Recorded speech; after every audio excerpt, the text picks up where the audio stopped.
Welcome in. Feel free to turn your video on if you feel comfortable doing so.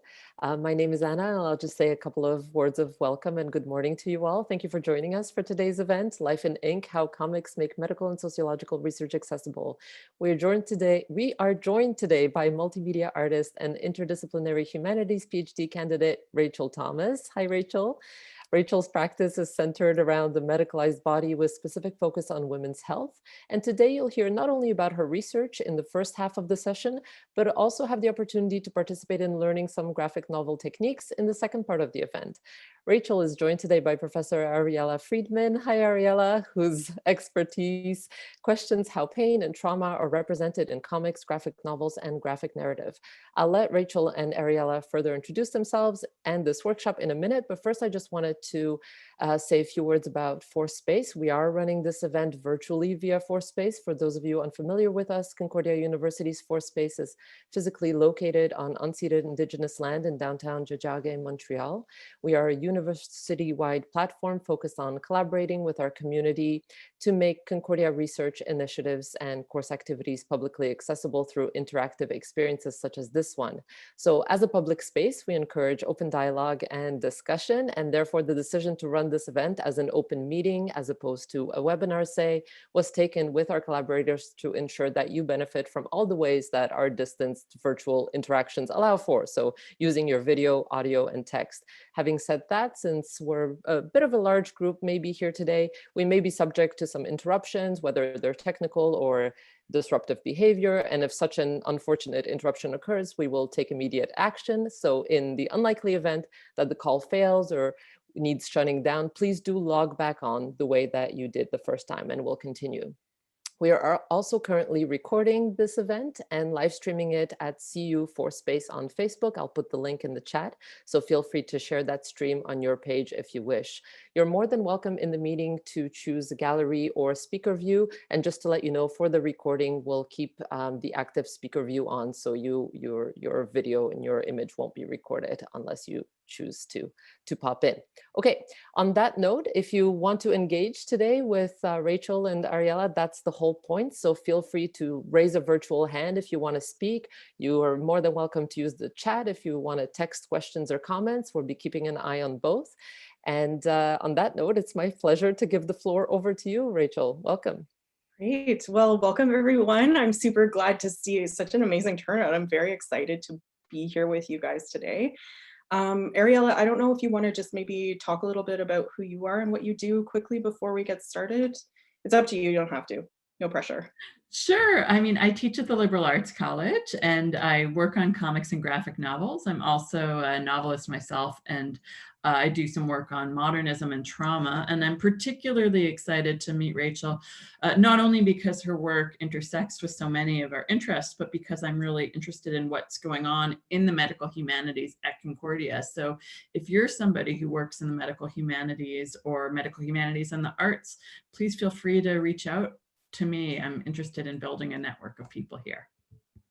Amazing. Thank you so much. And thank you for moderating this discussion today. She's also going to be looking at the chat box that we have. So if you have questions as I'm going through kind of this first part, which will be basically a discussion of graphic medicine and also discussion about what I do and the work that I do. If you have any questions at any time, you can throw them in the chat box, or you can also turn off your mic and talk to us too. We're welcoming questions as we go through this because we want this to be kind of an interactive thing. So yeah, please feel free to do that. So I'm going to switch over here and share my screen with you guys. And we're going to get started here. And I'm just going to shut this off because my face is distracting me. Okay, so getting started here. So as previously discussed here, I'm part of the interdisciplinary PhD program, and I'm finishing up my third year. Yes, sorry. The years have gone quite quickly, actually. And so in our program, we have 3 disciplines that we want to cover. And so mine are medical sociology, medical history, and fine arts. And the best thing about this program is that it encourages us to take our 3 disciplines and figure out a way to use them to disseminate research. And my research interests are really looking at obesity as a disease, and then fatness as a concept, and also as kind of a medical and sociological phenomenon in Western society. And so as a large part of my thesis, I'm finishing up a graphic novel entitled Shrink that looks at these issues by breaking things down through a narrative. So before I really get into what my research looks like, I'm going to talk a little bit about what the field of graphic medicine is. And I consider my work to be part of it. And it's really because obesity was fairly recently categorized officially as a disease within medicine. So in a nutshell, graphic medicine represents the intersection of comics and healthcare. And the purpose of it is to both challenge dominant discourses and also offer sort of different and inclusive perspectives on things like illness, on disability, and the relationship between both carer and patient, and also doctor and patient. And it's a really great discipline because at its core, it's totally interdisciplinary. You know, there's a lot of theory from places like disability studies, queer studies, critical race theory, there's art therapy, psychology, plus medicine, science, and humanities. There's all of these amazing backgrounds that contribute to this field of knowledge. And what's maybe even better is that they're not necessarily completely academic either. So this isn't just, you know, doctors making comics in medical school to talk about empathy, although that is one example of how we teach doctors to interpret illness. It's also about patients trying to describe experiences that are difficult to define by words.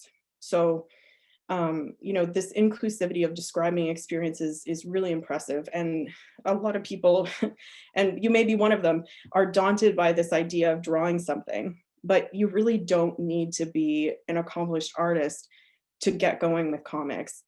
I mean, honestly, I've seen all kinds and it's amazing. And they all get the point across. And I'm really talking to you, people who draw stick figures, you guys in there too. If you're getting the feeling across, you're doing it right. So I'm sorry, it's a little bit blurry because it's a cell from this comic book. So this is from Ken Dahl's Monsters. And just very quickly, the artist was diagnosed with herpes and unknowingly transferred it to a lover. And he begins to believe he's truly a disgusting monster and he's disease-ridden and his life kind of deteriorates due to this shame and also just the stigma around STDs. And it's quirky and it's funny, but it also gives a ton of information about herpes. But it also talks about how a diagnosis changes the patient experience of the world around them.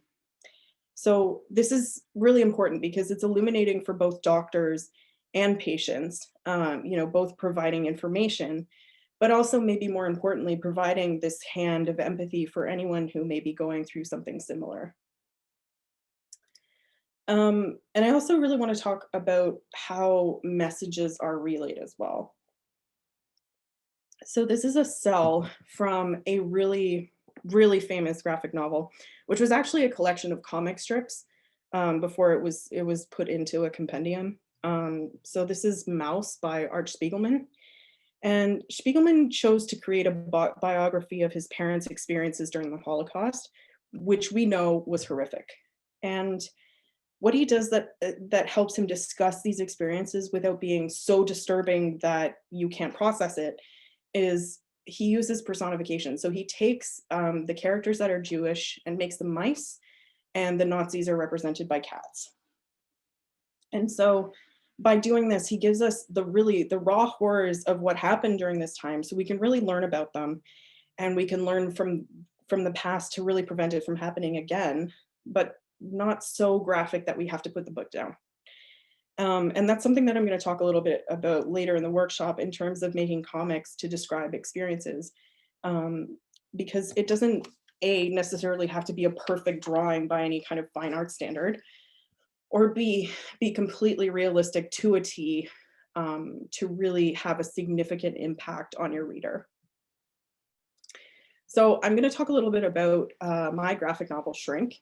Now, I've been on the spectrum of well, I guess what would be medically defined as obese to a medically defined normal size. And I became really interested in how the world perceived me at these varying sizes.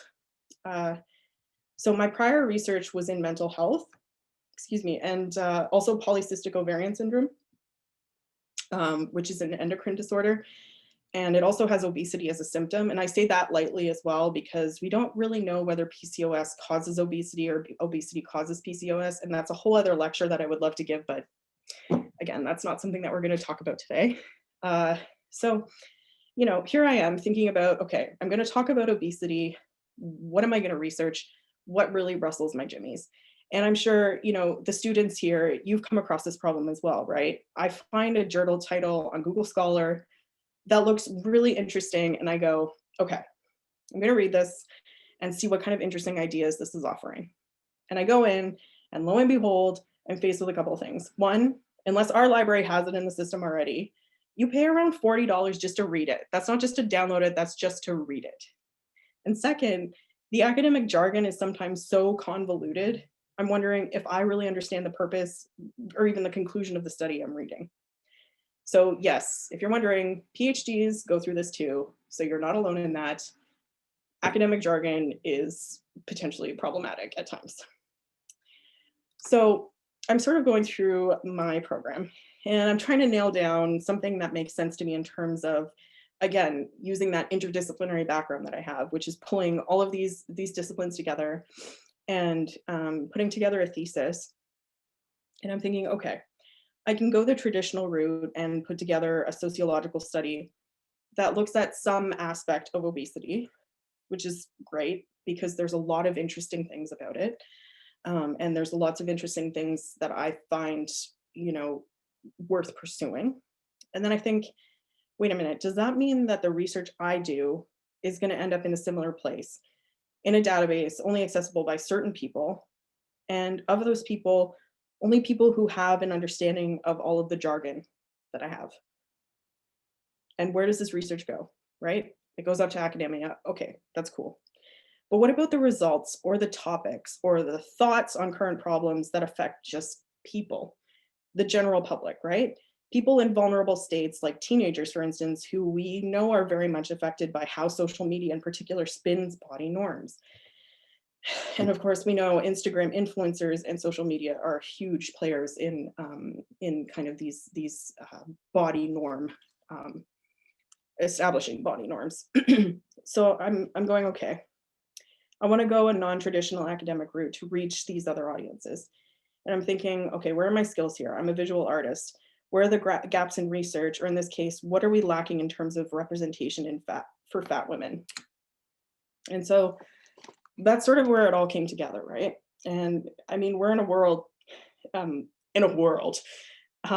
Marvel and DC comics and graphic novels that portray bodies in a way that's similar to how we see body ideals in pop culture. And there's no surprise there. But where are the diverse bodies? You know, where are the bodies of color? Where are disabled bodies? Where are the fat bodies? What are they doing? How are they living? I mean, graphic medicine became part of this discussion too, because it too was striving to fill gaps in research and making these complicated topics more accessible. So I decided to create my own graphic novel based on my own experiences and backed by the most up-to-date medical and social research and placed into a format that doesn't require a degree to understand. And so the type of research I'm doing is categorized as research creation, and that is using artistic processes to discuss and operationalize knowledge and data.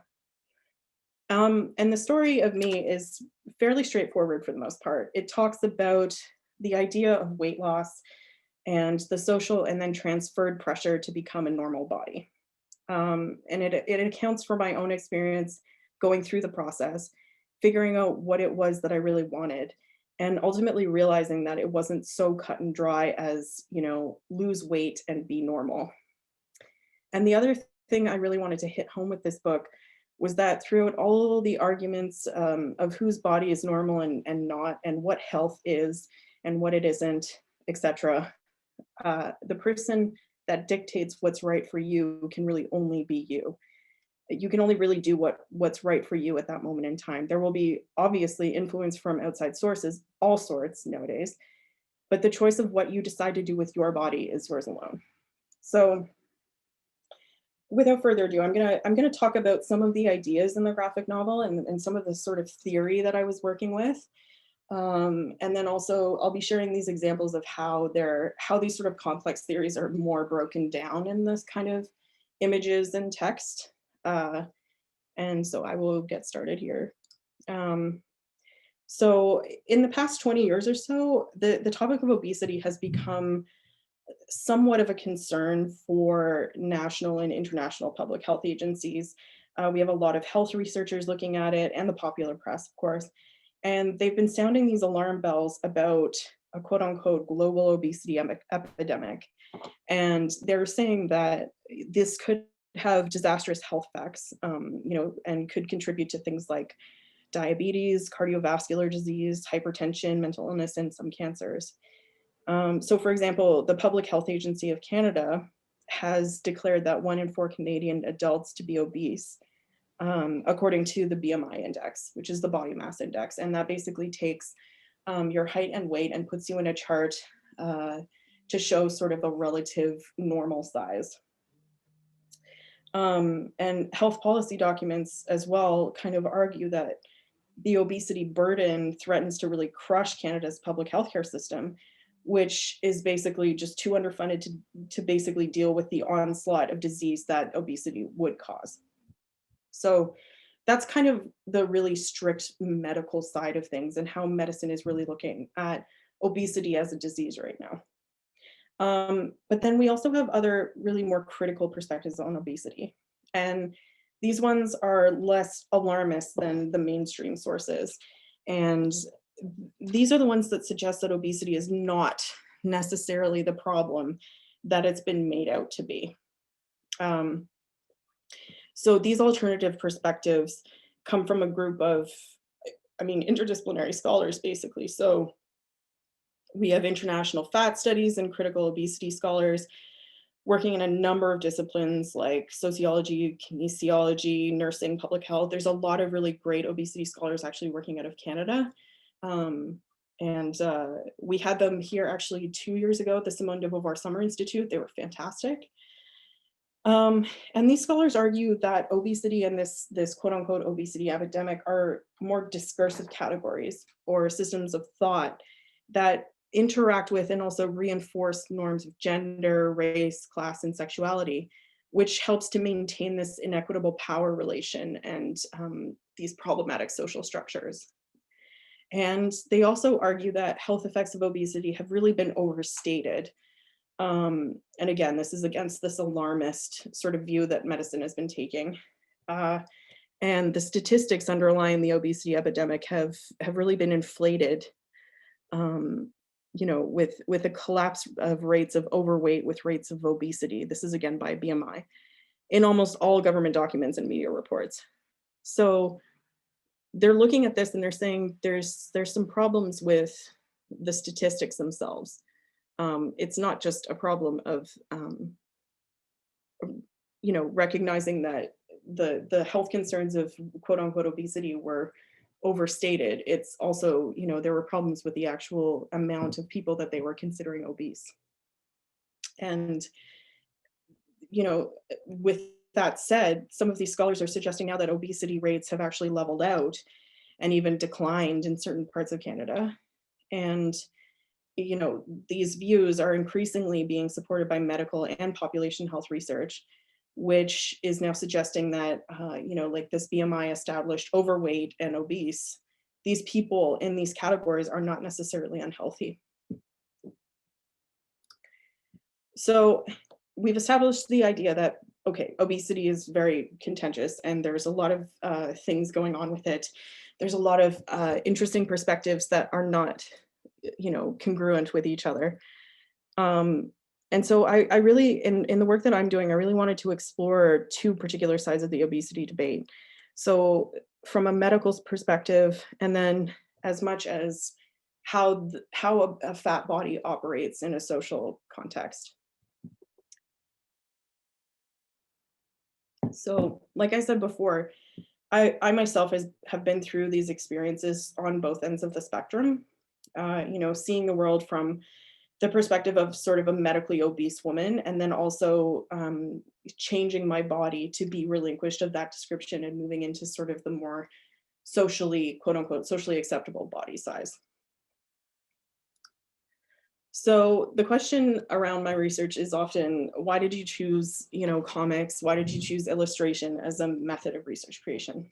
And the answer is pretty simple. So I looked a lot at sort of noir style and also superhero comic book tropes, and those were purposely kind of chosen. In particular, the noir style was chosen as a means to offer kind of multiple layers of connotative meaning.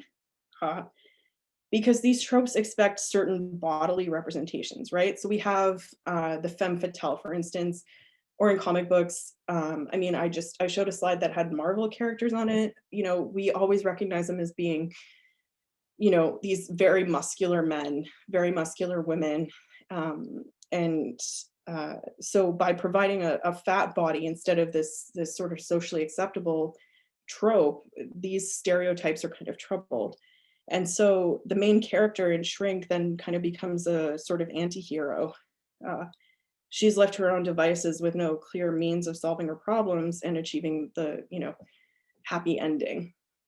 And, this body presentation really shakes the foundations of what, well, at least we in sort of Western culture perceive as illustration-worthy bodies, right?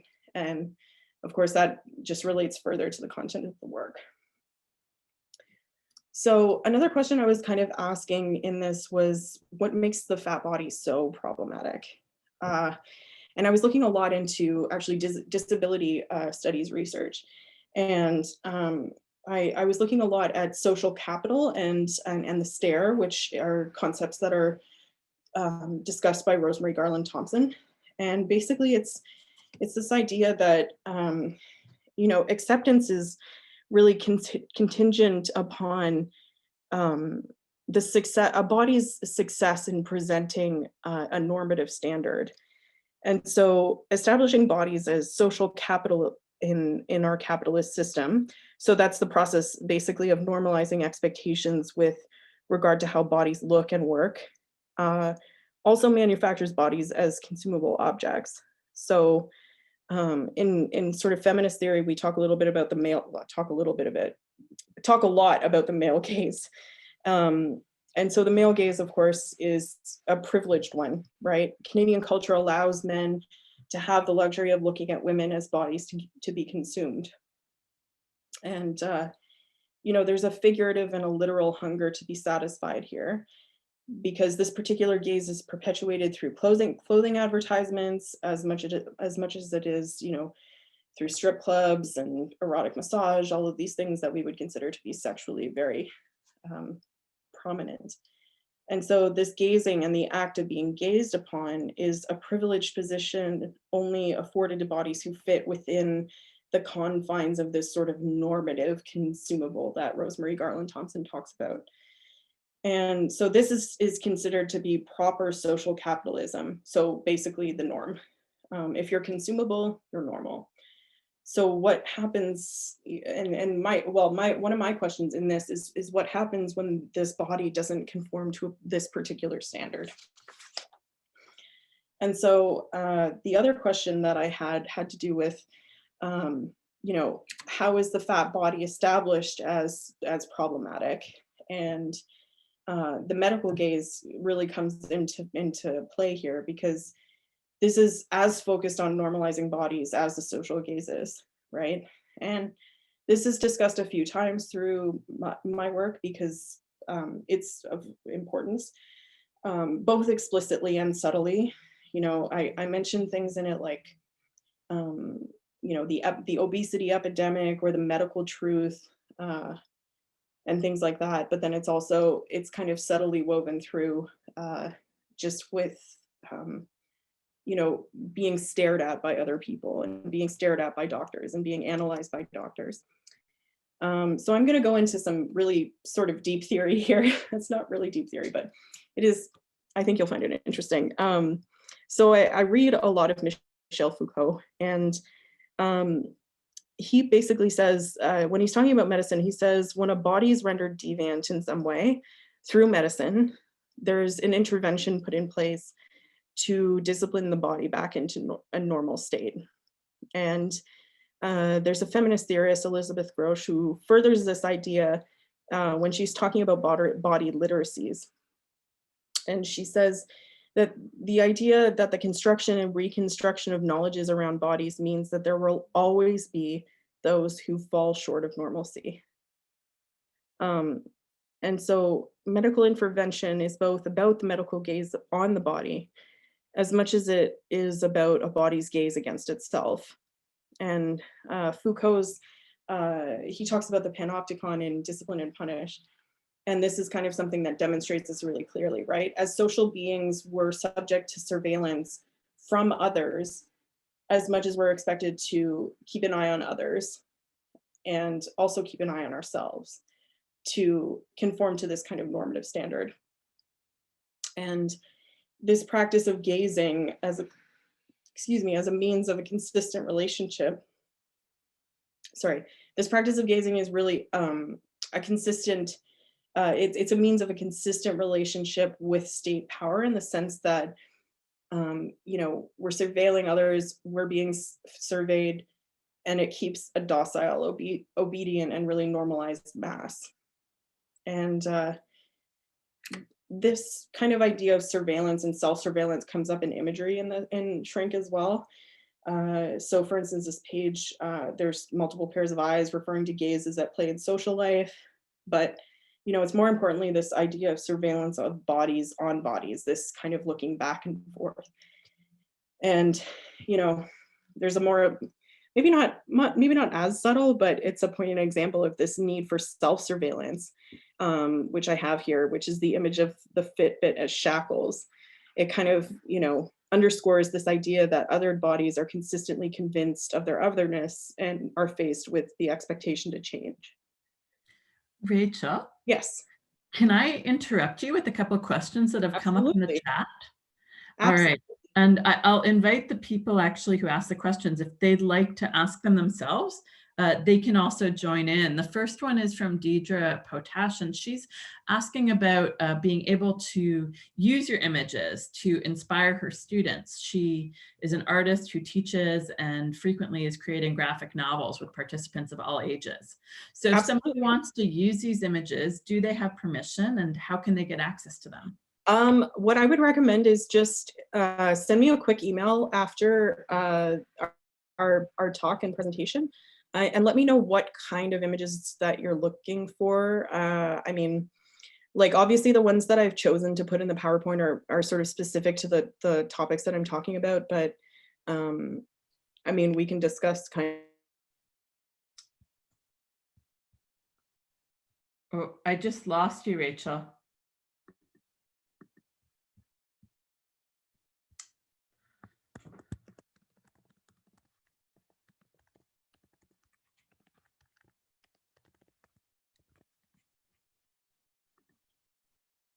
Oh, it looks like Rachel. Hey, I think we might have lost Rachel for just a second.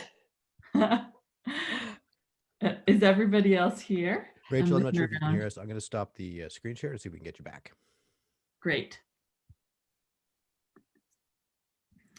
Deidre, what Rachel was saying when she cut out was that she's happy to share the images, and that you can email her and let her know what kind of image you're looking for.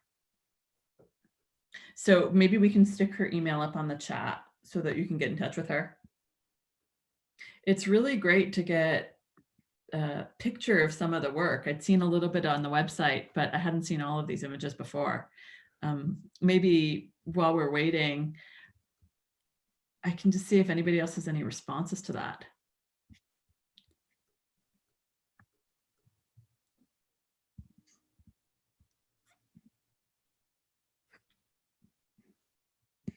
Thanks, folks. I'm just letting you know that I'll put Rachel's email in the chat, and it looks like she's going to try to reconnect. She lost her connection. Always fun. Never know what's going to happen on Zoom. But thanks for sticking around, and try to get back on track as soon as possible. I'm going to get to your question next as soon as she shows up. Do you want to ask it yourself, or should I read it out? Do you have a preference? I don't have a preference. I'm good. You don't have a preference? Yeah. Okay. Well, either way is fine with me.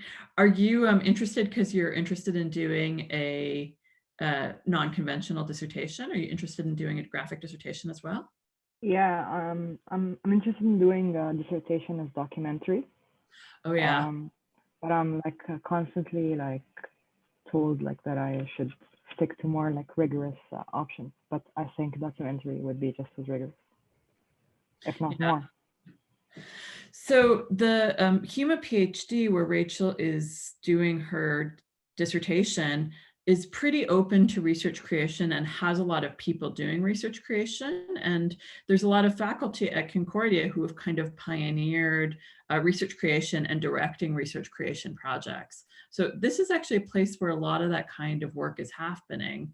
It is groundbreaking, and there is a certain amount of risk in it, I think, because there can be these very conventional expectations. But one of the things that I'm going to ask Rachel about when she comes back is the ways it has opened up creative possibilities and theoretical possibilities that you can't actually explore in a conventional mode. So the thing about it is that it is new and is a little risky, but it's really exciting. And there's a lot of this kind of work going on at Concordia. So if you end up here, you end up having a cohort who is trying to do similar things in different media, graphic novel, documentary, soundscape, sculpture, even fabric. I'm just thinking about some of the HUMA projects I know. I'm in the Concordia Education Studies program. Okay. Yeah, I'm actually trying to focus my work on exploring the fact that different types of like knowledge creation would lead to different types of knowledge, different types of knowledge creation methods, and like media would lead to different types of knowledge itself being created. Yeah. Maybe that was one of the things that Rachel was alluding to when she said, I was looking at all this research, but not only was this research expensive and inaccessible, it was presented in a kind of language that really limited its audience. And there are ways to engage people in intellectual projects that don't have so much gatekeeping and that offer other kinds of possibilities. Yeah. I think that's really important. There's a really interesting comment actually also in the chat now about anorexia and surveillance. And I know of a bunch of graphic novels about anorexia. I don't actually know of any yet about obesity, and I'm curious about that. But there's been some really interesting work in comics about anorexia. I'm going to try to remember the name of the book, Donna, if you're curious about it. But certainly this is something also where the body is subject to surveillance, where it is pathologized, where there are all kinds of both medical and cognitive and social barriers in relation to your own self-formation. It can be really complex. Ariela, I believe the graphic novel is called Lighter Than My Shadow. Is that the one that you're thinking of? Oh, yes, that is one of the ones I'm thinking of, and it's really excellent. Yeah. Thank you, Jane. Yeah. From what I know, there are 3 graphic novels right now out there about eating disorders.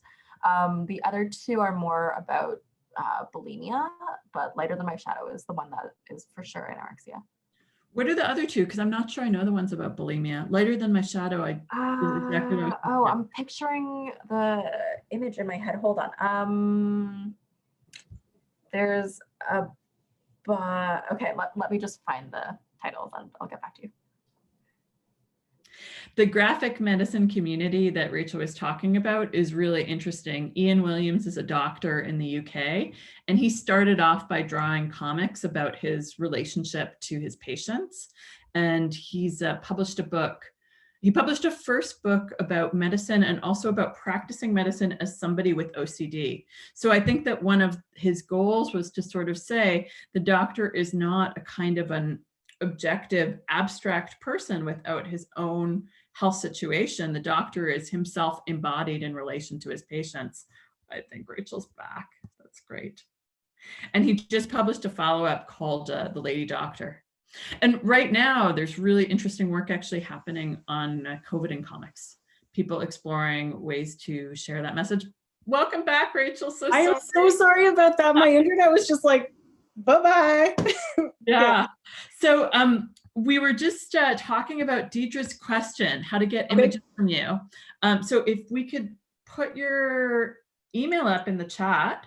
Absolutely. If you're open for people to contact you, then either you can do that or Anna can do that, or I can do that a little later. And then there was another question by Aya, and that was about doing a dissertation and the institutional politics of doing it non-conventionally. And were you ever told that this wasn't going to be rigorous enough, or that it was a bad idea to be exploring a dissertation in a new mode? I'm thinking, you know, Nick Sousanis's Unflattening is the first graphic dissertation ever to be submitted. And that's only a few years ago. It is a brand new way to be doing this kind of work. So what kind of institutional barriers did you face, and what kind of personal concerns did you have about pursuing this?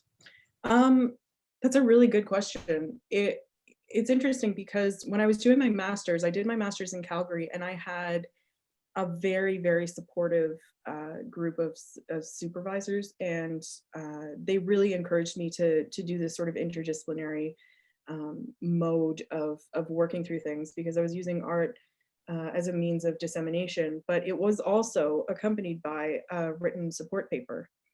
And that was the caveat of doing it that way, which for me, that was fine. That wasn't a problem. And the same goes for this PhD. I wouldn't say that I came across, well, I don't know if I would, it depends on how you think about it, because I wouldn't say that I came across an institutional barrier, but, you know, for research creation as it stands now, you do also in a PhD program have to have a written dissertation that contextualizes what you did in the research creation project itself. Yeah. So Shrink will be accompanied by a written support paper, which really it's not even, well, I say support paper, but really what it is an extended literature review, because what I'm doing is I'm contextualizing it with other works that are similar, you know, talking about how Shrink is, you know, filling gaps in scholarship, for instance, in all three disciplines, actually. And, you know, not just sort of the theoretical, but also the artistic side of things. And so, you know, that would be, I guess, depending on, again, how you look at it, that might be considered an institutional barrier. So at the moment, as it stands, Shrink wouldn't be able to stand alone as a thesis. So it has to be these two things together that come together to make a PhD. This is an interesting practice in the HUMA PhD, and sometimes I think it's the seatbelt. Like it's a way of saying, look, we're also making sure that you're doing this other thing, and you'll be able to publish parts of that in different kinds of more conventional academic settings, and hopefully that will allow you to do both the creative aspect and demonstrate to others that you haven't abandoned that theoretical rigor. I mean, on the one hand, I think it probably makes a lot of sense. And on the other hand, it does seem like playing it both ways sometimes. Sorry, Mark. Well, no, I mean, the other thing too, that's really interesting, or at least that I found really interesting too, is that only recently has SSHRC began to really accept that research creation is sort of a legitimate form of scholarship, and are actually, you know, encouraging applications for grants, right? And so, but again, it's the same thing. You have to write the grant the exact same way as you would if you were in sociology. So, you know, it is really interesting that still happens. And I like the metaphor of the seatbelt. I think that works really well. Yeah. You have to be able to kind of speak both languages, I think. But you're right that there are new opportunities to do this that never existed before. And that's really exciting. Yeah. And it's exciting to be at the beginning of something and Absolutely. to be doing something that has so much potential. And I think it's very much in relation to the same need that you're expressing, that this work has to reach different audiences, Yeah. that it's not productive for interdisciplinary work to be inside a jargony silo, but intellectual and creative work is for everyone. Yeah. That's been a great thing about the graphic medicine community for me. For sure. Definitely got that relationship to the work they do. Yeah, for sure. For sure. And yeah, I just that idea of accessibility and you know what's interesting too about the silos, right? I mean, even fine arts is a silo unto itself. And you know, I again, having been part of the fine arts community for a long time now, artists can get pretty, okay, not just artists, but academic artists can get pretty pretentious about how they talk about their work. And it's like they want it to only be accessible to other academic artists. And I don't think that that's necessarily, I mean, you know, to each his own, but I don't think that's necessarily the best way to go about the research. You know, because art combined with research makes you feel something. And that's not something that's given enough credit in academia, for sure. You know, we're all about the objective and, you know, not having any subjective in it because it has to be this certain way and you can't have any bias, but human experience isn't like that. And so, you know, we also have to take that into consideration. So. Yeah, I agree. And I actually think we're in a moment of shift that's really interesting and probably part of a larger conversation. And some of that has to do with affect coming back into theoretical conversations. So the body and emotion sneaking in through the back door of theory, but making claims for other kinds of work. And then part of it, I think, has to do with the way that the university and intellectual accessibility and art and the art world are changing, which is all really exciting and sort of unstable.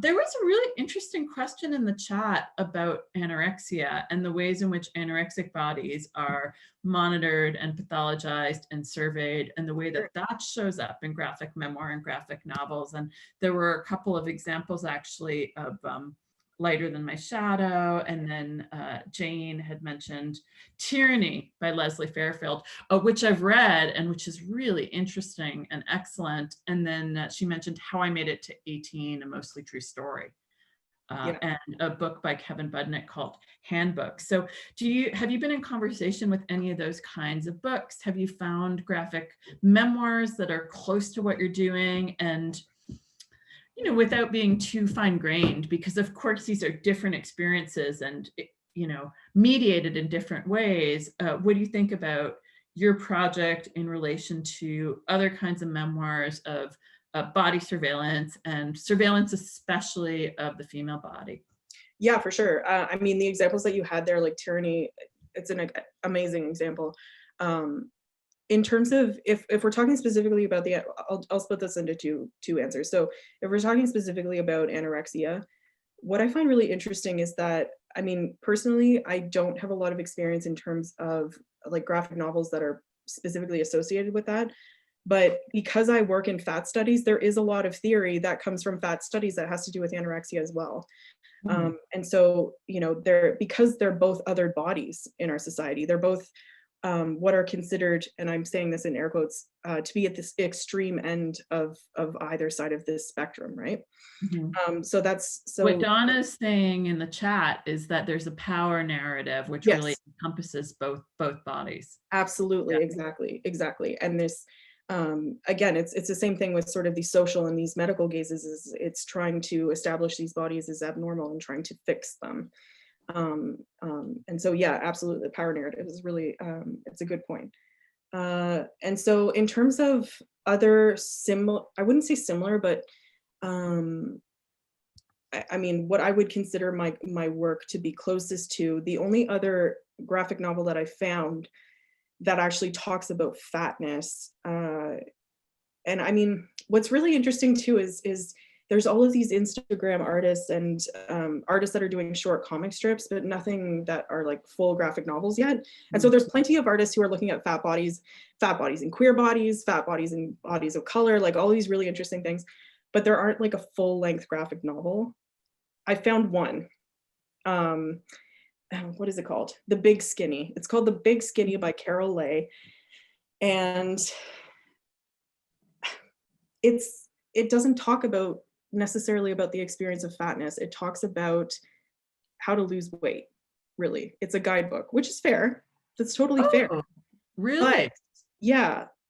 So, you know, and she talks a little bit about how, you know, she decided to lose weight and what she did to get herself through that. And I found it really preachy, actually, because she wasn't really looking at you know, the problems around the bodies or why these bodies were problematic in the first place. She was really just looking about the fixing of bodies and just kind of really perpetuating, you know, these discourses around the body, including calories of each food that she had illustrated.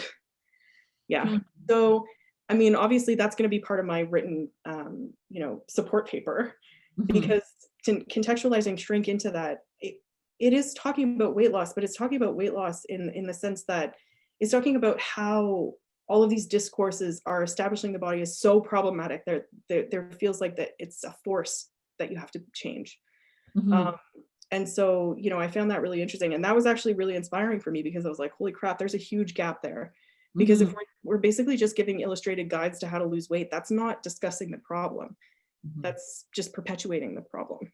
So now, the book that you're putting together right now, what level of audience do you imagine accessing it? There's a question in the chat about whether you think it could be like assigned in a high school classroom, for instance. Well, you know, it's interesting too, because the first iteration I did of this was actually, it was about a 17 or 18 page comic book. And it was written in a very academic way with the illustrations. And so that's kind of where this got started, which was really interesting. But then, you know, when I started to think about more, because that's who the audience it was for, like it was for one of my HUMA classes. And so obviously I was writing for a very academic audience who'd be able to understand these complex things that I was talking about, plus the illustrations. But what I started to realize, and again, this had to do with this want to create something that was more accessible, I realized that I needed it to be, I needed the language to be different. And so the language is accessible and should be accessible for people. I'm thinking around 15 to 30 is kind of the age range that I'm going for. Because again, I mean, teenagers are going through, you know, growing up and seeing the way that social media affects them. And, you know, fatness is still something that comes out a lot. And it's being very hotly debated right now because, you know, there's a lot of push from activists right now to adopt the HAES movement, which is the Healthy at Every Size movement. And, you know, and a lot of celebrities are getting in on it and it's great, but then there's also a lot of pushback from that. So there's a lot of confusing stuff happening. And I'm hoping that shrink is going to be something that can be taken as, you know, both informative, but then also this, like I said before, like kind of lending a hand of empathy and saying, you know, I get it. Like, I understand exactly how you're feeling. I understand, you know, the types of things that you're going through right now. And, you know, this is how I was processing through them. And like, this might be how you can process them. Was it intimidating to draw and write your own story? Did you have moments of self-consciousness about that and think about how you were going to represent yourself as somebody who has felt herself part of the medical gaze and part of the social gaze? Every day, every single day, absolutely, all the time. I mean, it was intimidating in the sense that I do things very strangely. I'll say that. So for instance, if I was writing an academic paper, like if I was in my undergrad, if I was writing an academic paper, I would write all of the body paragraphs first, and then I'd figure out what my thesis was, because it all made sense to me how the body paragraphs would come together. And then I would write my thesis introduction, and then I do my conclusion. So I did things backwards. And I think the intimidation part for me was, I had all these amazing ideas for chapters in this book, but the narrative wasn't necessarily coming all together. And so I was like, am I really doing this right? Do I really know what I'm doing? And so it really took a long time for me to say, okay, I need to sit down. I need to establish this thread that runs through the entire story and make sure it's all coherent. And then I can continue working on it. Because I wrote a short graphic novel when I was in high school. I did a little bit in my undergrad, and then I was working mostly in sculpture in my master's. And it's weird that I kind of came back to this, this way of working. So yeah, that's kind of how things sort of came together. And then just representing my body was also very intimidating too, because it's the same idea of, you know, some cognitive dissonance when you look in the mirror and you don't really see yourself as maybe others perceive you. Or for instance, I went through this really weird, I don't want to say body dysmorphia phase, because it wasn't, it was moments of body dysmorphia when I was looking in the mirror as I was losing weight and I was thinking, I don't know who that person is. And that's not who I consider to be me, because I'm the fat person. But then I'm looking in the mirror and I'm like, that's not a fat person. That doesn't make sense to me. So there were these moments of really weird things that I try to talk a little bit about actually in Shrink. And so that was difficult, I would say, because, you know, I am trying to literally illustrate sort of like a shrinking of body size. But then in real life, I'm like, that doesn't seem right. Like something seems wrong. I don't look like that. So why do I look like that in my illustrations? Mm-hmm. So that was really interesting, like from a personal standpoint. Mm-hmm. There's a question in the chat about numbers and I suppose the way that the body gets quantified. Maybe it's about the roles of things that, like BMI, in sort of understanding what is obesity and what is not obesity, mm-hmm. and how that also inflects, I guess, self-understanding and self-representation. Absolutely.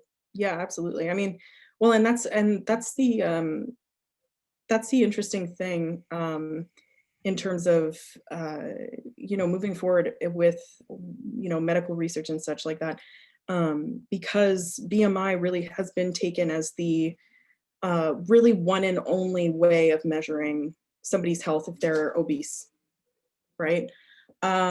So, but what we're really realizing now is that there's so many other determinants that come into somebody's health, right?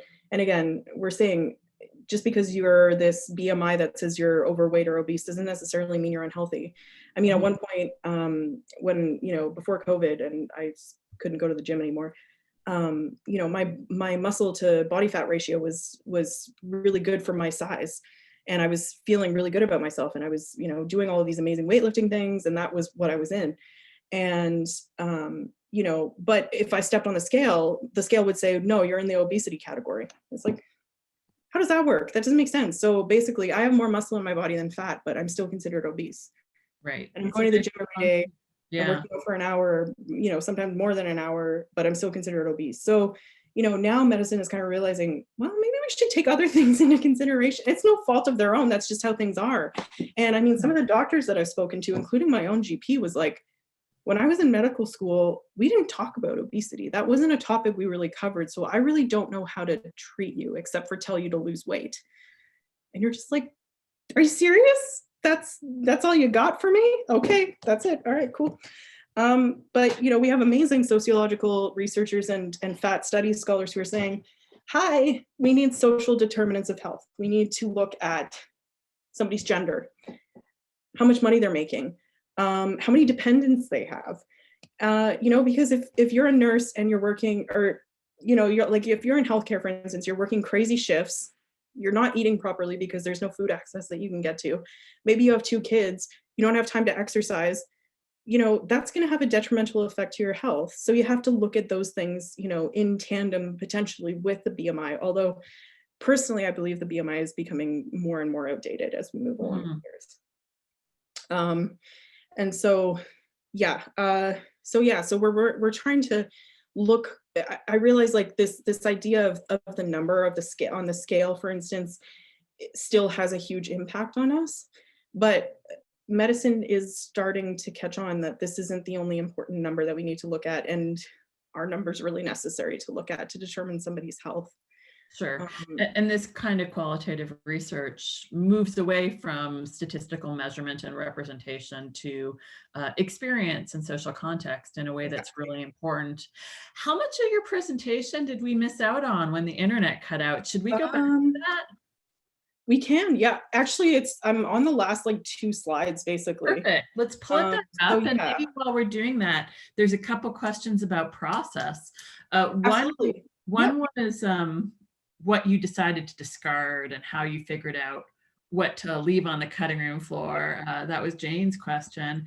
And then there's another question about whether you used photo reference when you were drawing, and maybe I can just extend that to what your process is like as an artist when you're drawing these images. Yeah, for sure. So the first question was... Let's pull up the slide and then you can talk about it through a picture maybe. Okay, let's see here.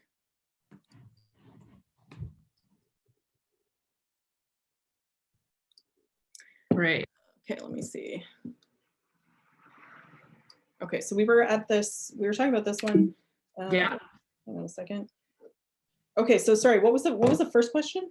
Okay, so the first question is, how did you decide what to cut when you were reorganizing your project? That's a very good question. So how do you draw these? I explained my ridiculous process that I go through when I'm creating things, which makes no logical sense. Although, you know, again, I'm working with a therapist right now, so she's helping me work through that kind of thing, because it was not the best way of moving through things. So trust your therapist, kids. It's always good to do that. So, so what got cut? So I did a bunch of these sort of one-off chapters, I would call them. And so some of them worked really, really well as I started to really develop the narrative. And some of them weren't working so well. And so I cut, hang on a minute, how many chapters? I cut 2 major chapters. I cut one that had to do specifically with fatness and sexuality, by talking about it in terms of having a discussion, my main character having a discussion with another character about this concept of hogging, which is where men will go to a bar and try their hardest to pick up the either fattest and or the ugliest woman they can find, have sex with her, and whoever sleeps with the ugliest / fattest woman wins, basically. It's a very Chad bro thing to do. So talking about how female fat sexuality is seen in that context, or fat women being seen as easy. So that entire chapter unfortunately got cut. But thankfully that chapter, hopefully in the next month or so, will be on the Public Scholars blog page. And also a couple of other chapters will be on there. I'm not sure if any of you have had the chance to see it, but the Public Scholars webpage has a blog, and I currently have 2 or 3 illustrated blog posts on there. So the one about fat sexuality will be up there. So nothing ever goes to waste, because, you know, I'm always looking for places I can publish one-off chapters like that. And another one that I did cut was about plastic surgery. So after I lost over 100 pounds, I made the choice to have, what's it called? Skin removal surgery around my stomach, because it was becoming like a barrier in my daily life. And this is going to sound disgusting, but when I ran, it would like flop around, and it was really, really uncomfortable, and it just was not working for me. So I made the choice to have plastic surgery. And I actually cut that out. And again, it was kind of similar in the sense that it didn't quite fit in with the narrative that I was going for. But it is a very important thing to talk about as well, because it's also something that we don't talk about when it comes to weight loss. Is like, hey, yeah, you absolutely have to lose weight. Like, you know, you got to do this. And then a lot of people will lose weight, and then they have all this excess skin, and they feel worse about themselves than they did before. And so, you know, plastic surgery is terrifying for some people. It's also inaccessible because it's extremely expensive. Sure. And you know what, the other thing that I found quite interesting from a medical perspective is that, so I'm from Ontario originally, And the Ontario Healthcare Plan is called OHIP. And OHIP will only cover a plastic surgery if, so for instance, I had a lot of extra skin hanging on my stomach. So they'll only cover that surgery if it measures below a certain point on your body. And so they won't cover it otherwise. And so just depending on how your body is built, you may not be eligible for their coverage of this, even if you really need it, you may not be eligible for it. So, you know, it just kind of goes back to this constant kind of discussion around this body where it's like, yeah, we're gonna make you lose all this weight, but we're not going to do anything to help you after that. It's you're on your own, basically. And that's actually interesting because the image on the screen is kind of also talking about that. And, you know, this idea of moving around in society, right? I mean, fat bodies are limited in the sense that we can't even really find workout clothes that necessarily fit us. But we're told that we have to work out. So where are we going to work out if we don't have workout clothes? It doesn't make really all that much sense. So there's this kind of like juxtaposition a little bit in that. And so, yeah. What was the second question? The second question, and actually we should probably transition to the workshop pretty soon. So yes. This is a question about method. Do you use photographs when you're drawing these pictures? And there's also a question about speech bubbles. If you use speech bubbles and if that changes the way that the discourse lands for the reader. Okay, so yes, I do use photo references for sure. I have like a ton of photos of myself on my phone, which is a little weird at times, because it does kind of help me get that, you know, the sort of more realistic side of illustration that I'm going for. And sorry, the other part of the question was speech bubbles. And speech bubbles, yes. I do use speech bubbles. As we go through the workshop, I actually have more images to show you. And I am going to talk a little bit about that as well, because that definitely does have impact on how people are reading things. So you know what, well, hopefully I'll be able to answer that question as I get into the workshop, because I'm going to talk about like comics and how comics kind of come together. Great. Let's start the workshop then. Okay. And if people still have questions, those yeah, absolutely. So just let me know. So that's my cat pie. I was going to put that as last because I know I was throwing a lot of theory at you. And we did our really kind of question period. So okay, so we're going to move into the workshop. These are just some things that maybe you want to think about if you have like a notebook or something and you want to keep notes or doodle. I'm also going to ask you to participate in a little activity kind of closer to the end. And so, yeah, and I'm going to ask you a question about doing an activity. And so that'll kind of be the basis. And, you know, if you want to participate, that's great. You don't have to. And there's going to be some time at the end where we're going to come together and maybe share some of the drawings that we've done. Again, you don't have to be an artist to do this. If you want to share, you can. You don't have to. If you want to do stick people, that's amazing. I love stick people. And again, there's no wrong answers in this workshop. There's different interpretations, and you'll understand what I'm saying as we go through. So I'm going to really lead you through kind of two sort of short exercises. And the first one is kind of interpretation. So I'm going to continue sharing some images. And I'm also going to have you participate with me as kind of like a little game type of thing, because that sounds nicer than semiotic exercise. Yeah, it does. It sounds a lot nicer. So this is what I want you to think about. And this is for the end of the workshop. Well, not the end, but it's like part of the workshop closer to the end as we finish the first part of the exercise. So I want you to think about an experience you've had in the past where you tried to explain something to someone. So for instance, maybe how an emotion or physical sensation felt to you, and they weren't necessarily able to process what you were saying. And I want you to think about that moment, and I want you to think about how you might draw that in order for somebody to better understand it. And I'll put this up on the screen at the end as well, so you can remember what I said. Okay, so when we're talking about autobiographical comics, the most important thing to remember is that you're trying to engage the reader in what it is that you're talking about, right? You're telling a story that you want them to invest and engage in, and you know, any undergrads here or grad students, as much as it's like the research papers you write in your classes, you want to talk to them about an issue that you have an opinion on, right? So we're going to talk about creating a narrative in the form of a comic, and this is just for the sake of brevity because there's many ways you can skin a cat. That's horrible. Anyway.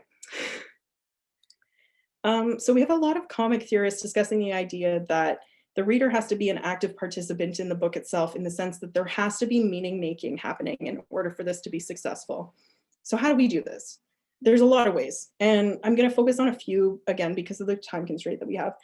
And remember, in a comic or a graphic novel, you're really focusing on using word and image to convey an idea. So if the text doesn't make sense with the image or vice versa, the interpretation could be confusing for the viewer. So one of the most basic ways to have a reader participate is through the use of metaphor. So just as a quick definition, a metaphor is essentially a thing that can be seen as representative or symbolic of something else. So I'm going to just throw this out here. What is this to you? What does this say to you? Anybody, you can just throw it out there. Anger. Anger, great. So that would be, this is a metaphorical example of anger. That's perfect. And so the amazing thing about metaphors is that they bring so many interesting layers of meaning to comics. It asks the viewers, again, to really actively participate in the book by interpreting things based on their own experiences in order to really connect with what's going on in the story, right? And what's really awesome too is that metaphor is something that goes beyond even language, which is why it's so interesting to have, you know, graphic novels, right?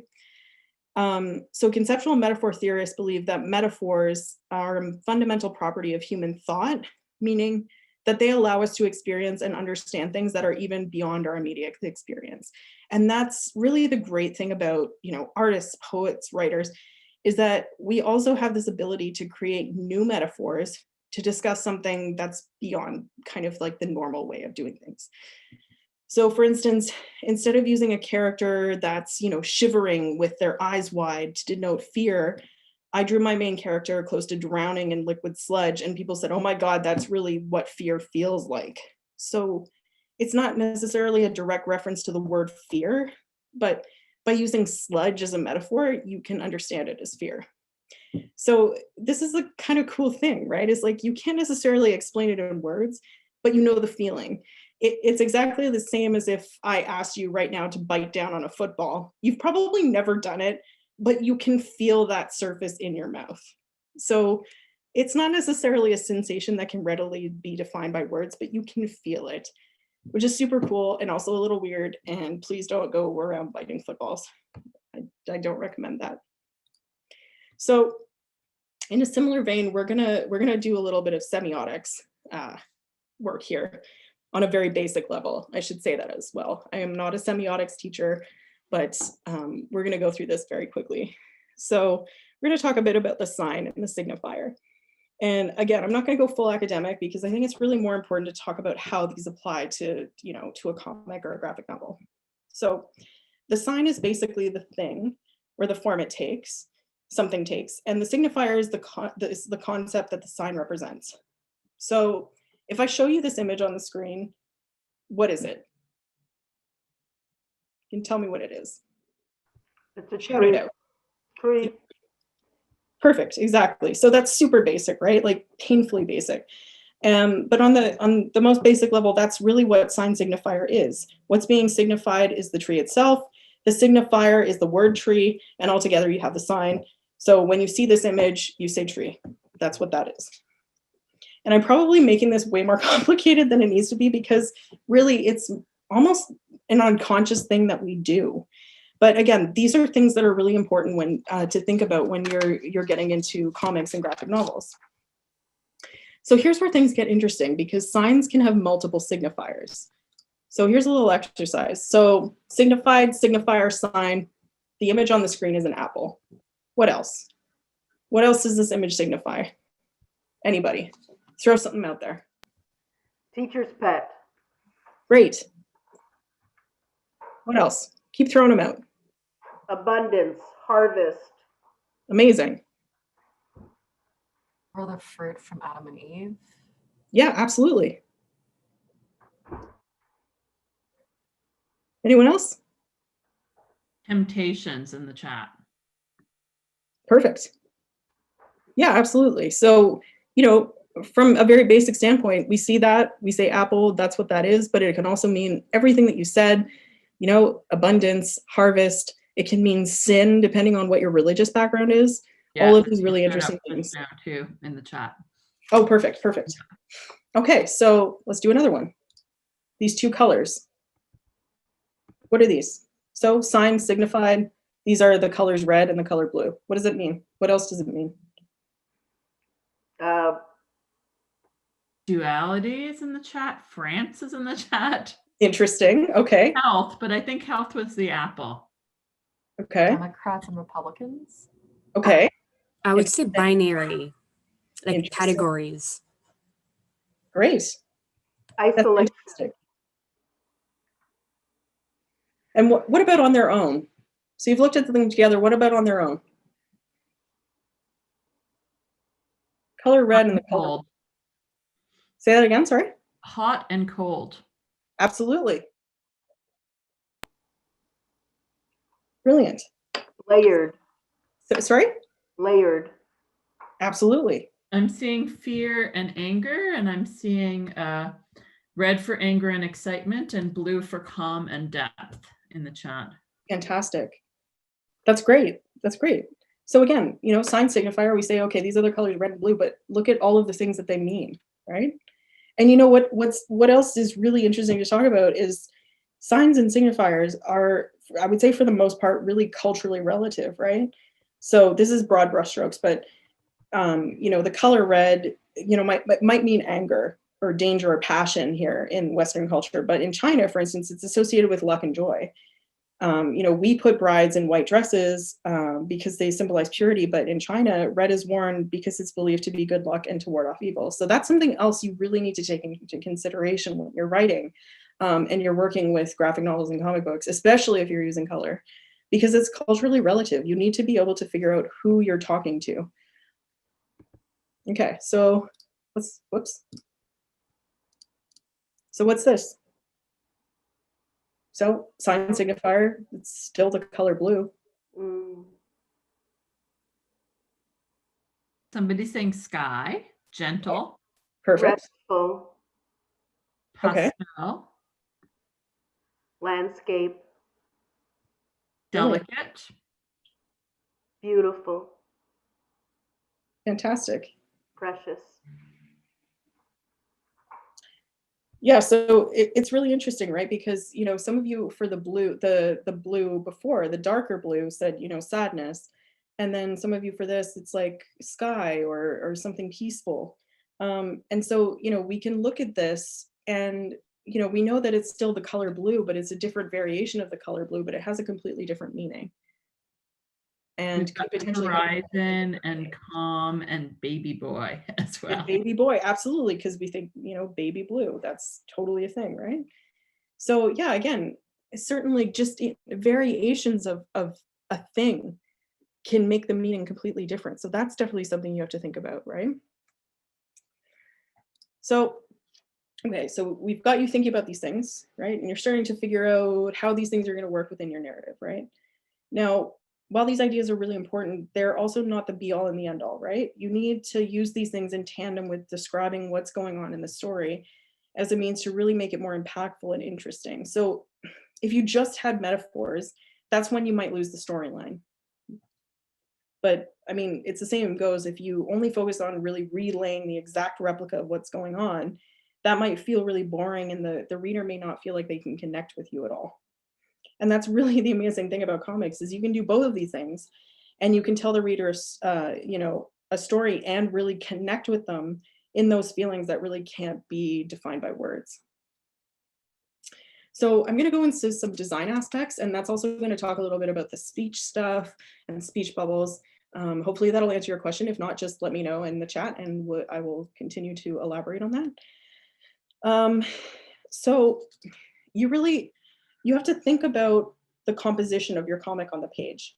Are you using cells? Are you using, you know, the boxes to kind of delineate a particular action? That's what cell is.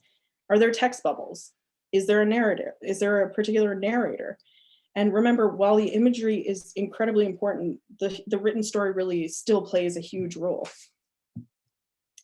So you have to think about how having a box around something how might that read to the viewer? You know, remember the sign signifier, right? Boxes can represent confinement if you want them to. So what happens if you have something break out of a box? What does it mean then, right? So that same goes for what happens if you leave boxes out?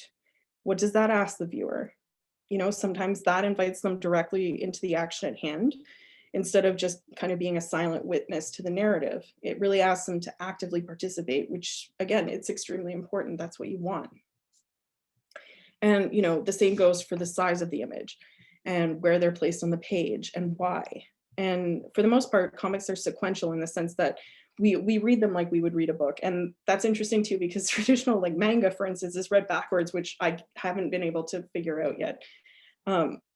So you have to make sure you're looking at your narrative in a sequential way too, and making sure you're telling the story and using both images and text to do that. So how is your eye kind of darting around the page when you first look at it? Do you focus on something in particular? If there is a particular something that you're focusing on, that's your focal point. And comics have multiple focal points, but you can also use that to really direct a reader to a specific action that's happening. So the same also goes for lack of image, in the sense that it can be used to disrupt and focus a reader on something in particular, right?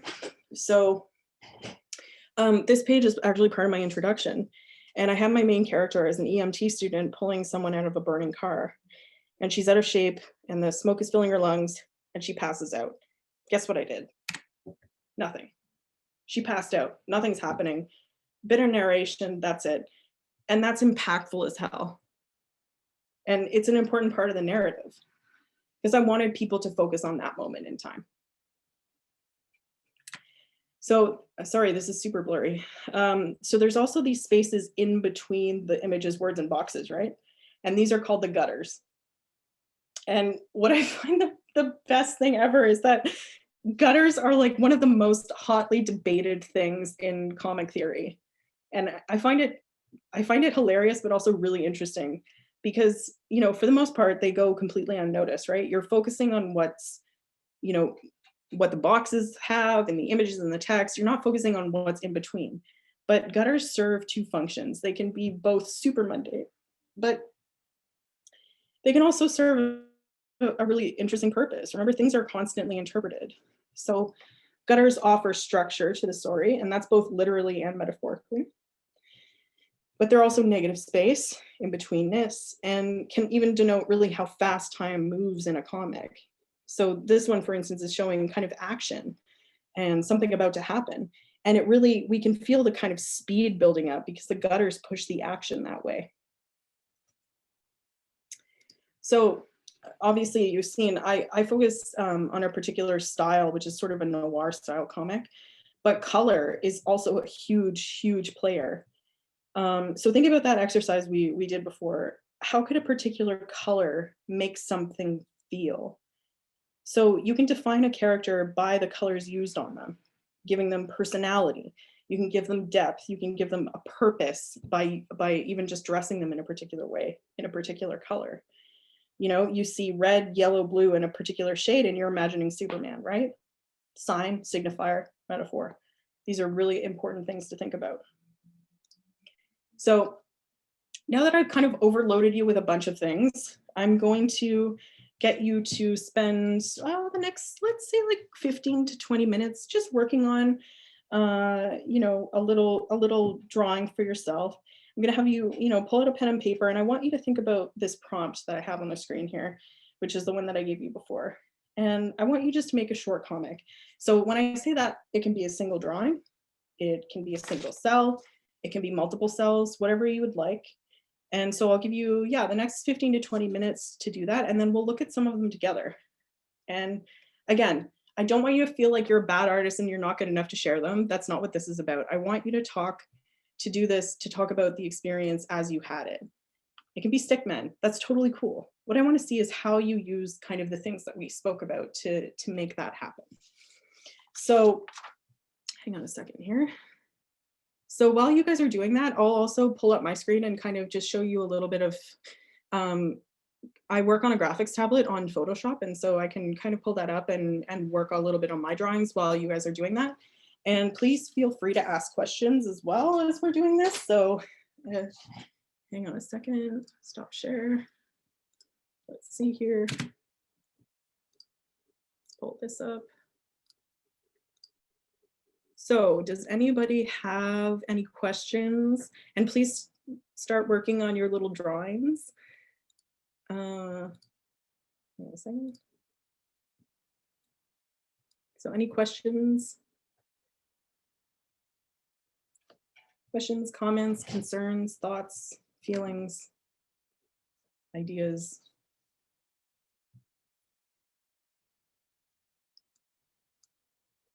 Nobody?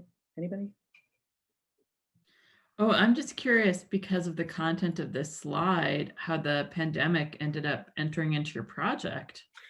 It actually didn't at all. This is a separate project that I'm working on for, hopefully, if it all goes well, for the Gazette. That's just a really short 3-page comic that's talking about gaining weight during the pandemic.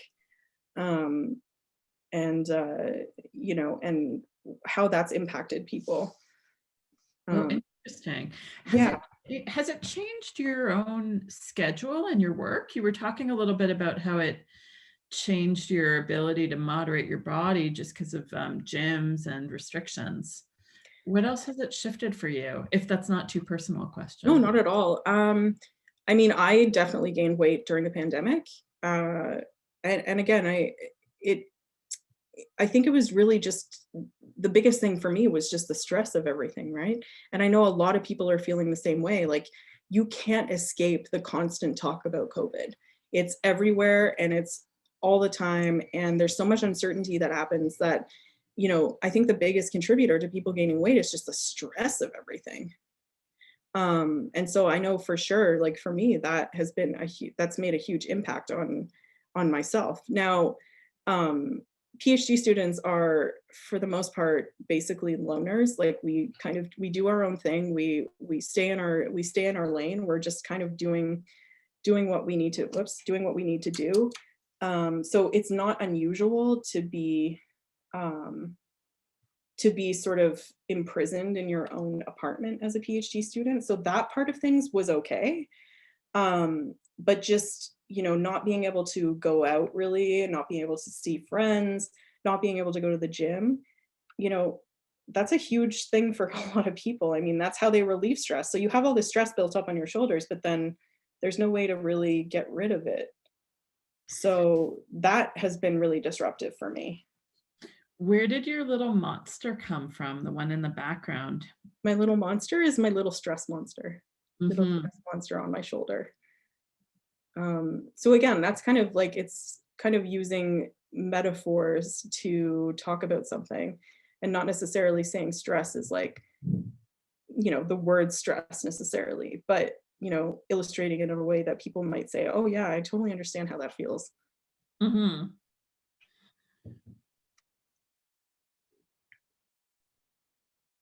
Where's my layer? Any other questions?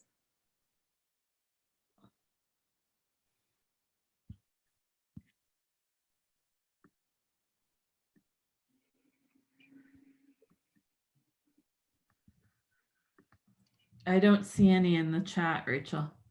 Right.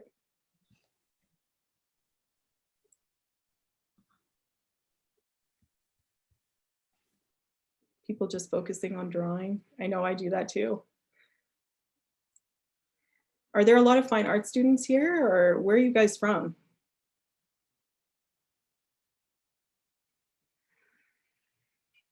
You don't have to answer that. That's my personal interest. You don't. Oh, there's someone from education. Cool. Okay. There's somebody asking when your graphic novel will be available. Well, I'm hoping to have it finished by the end of the year. And I'm working with an editor right now to get it ready for publication. But that takes time. So it's hard to say. I mean, I would love to have it finished and published and ready to be, you know, ready to be read by next year, but it's hard to say. Mm-hmm. You're getting lots of answers in the chat. There's people here from animation, Cool. Communications, studio arts, theater design, Brilliant. intermedia, history and English. Okay, cool. There's a ESL teacher who's taking a graphic novel class right now. I love There's it. a teaching artist who's an entrepreneur as well. Oh, and yeah, and Mark Sussman just had to leave just now, but he teaches in theater, and he actually heads CISC. So that's the partnered program to the Humanities PhD, the Center for Interdisciplinary Studies. Brilliant. Yeah, That's and he had great. said earlier that he's teaching some students to storyboard their plays, so that what you were talking about was really relevant for that. Yeah, of course, absolutely. Yeah.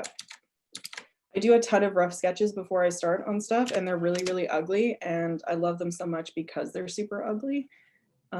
Because it really, I mean, it really does help you kind of start to, you know, process the ideas that are in your head, and how, you know, how a character might look and how they might be experiencing, you know, the whatever the action is that they're experiencing, and also how you box things in if you're boxing things in.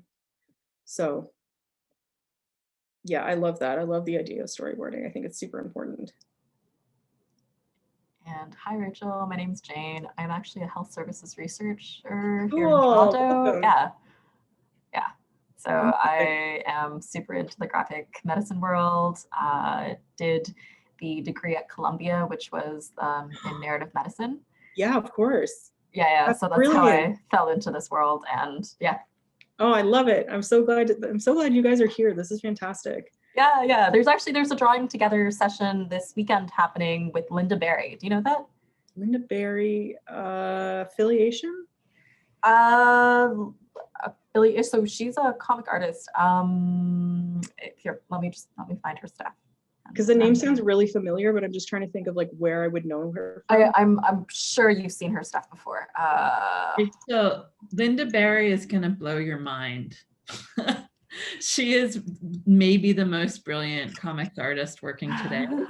And yeah. And she's got a whole pedagogy of comics, which is extraordinary. She's an unbelievable person. I'm so excited that you're learning about her. And you should get all her books, and you should go to this workshop. Yeah, here, wait. I put everything into the chat just now. I'm sure MK would not mind me doing that. But MK Sarek is, yes, of course. Yeah. So she and I are friends.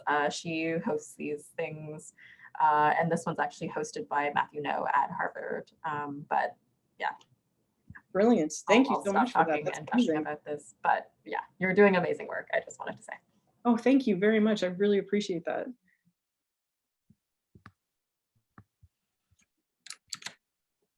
Just a spot. This is such a good opportunity, this workshop. Thank you, Jane, for sharing that. I did a workshop with Linda Berry a number of years ago at a graphic medicine conference, and she is just a hero. The one in Dundee. Were you there, Jane? No, I actually, no, I haven't been to one yet. And the one that was supposed to be for 2020 was in Toronto, and then of course it was canceled. Yeah, that was I was devastated because like my family lives in Ontario, so I was like, I'm gonna come home and I'm gonna see you, and I get to go to this awesome conference. No, none of that. And TCAF was canceled this year as well, which I usually volunteer for every year. And normally there's a graphic medicine table actually at TCAF, which is how I know Ian and MK. Yeah. Well, actually, I knew MK before, but I met Ian informally there. And then I steal them TCAF volunteering t-shirts every year. Amazing. I love that. It's a really supportive, open community. So anybody who's interested in graphic medicine, probably it's going to be another year before that conference happens in person, but people are really warm and very creative and really interesting. So my own work is on pain and trauma in graphic novels, but I think that one of the things that happens when you're involved in graphic medicine is that you end up having a little artist envy. So it's really fun for me to be surrounded by so many people who draw and so many people who engage with the images themselves in interesting ways. For instance, I know people who do graphic mapping for meetings, like as their business. Cool. Yeah, and this What is year, I think, that? has been extraordinary just for health journalism and for the visibility of graphics and data. It's been so important and so urgent for so many people to have some kind of an access to the quickly changing landscape of public health. And really, that should have always been accessible, and we should have always seen it as important.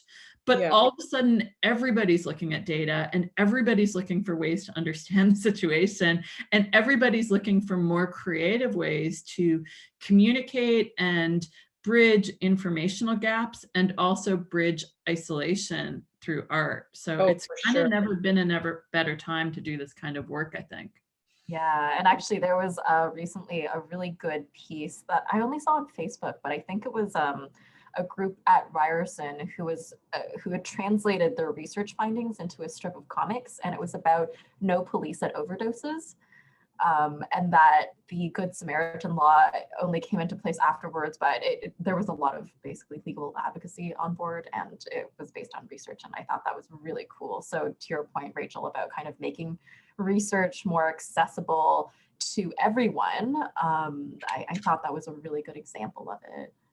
Yeah, absolutely.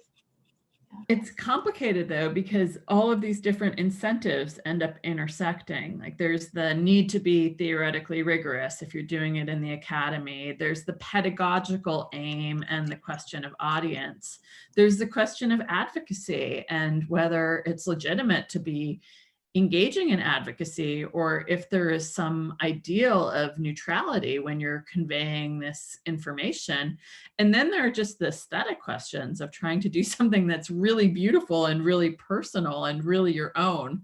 So there's a way in which I think there's a lot of intersecting agendas. And right now, I would say that the graphic medicine community is probably more pedagogy-based and advocacy-based than they are directed by questions that are like strictly about rigor or strictly about aesthetic value. And I think that is mostly probably a good thing. But it is definitely a tension inside the graphic medicine community. Yeah.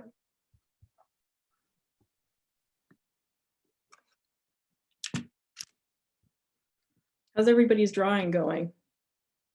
Everything good? Do you have any questions? Are you feeling good?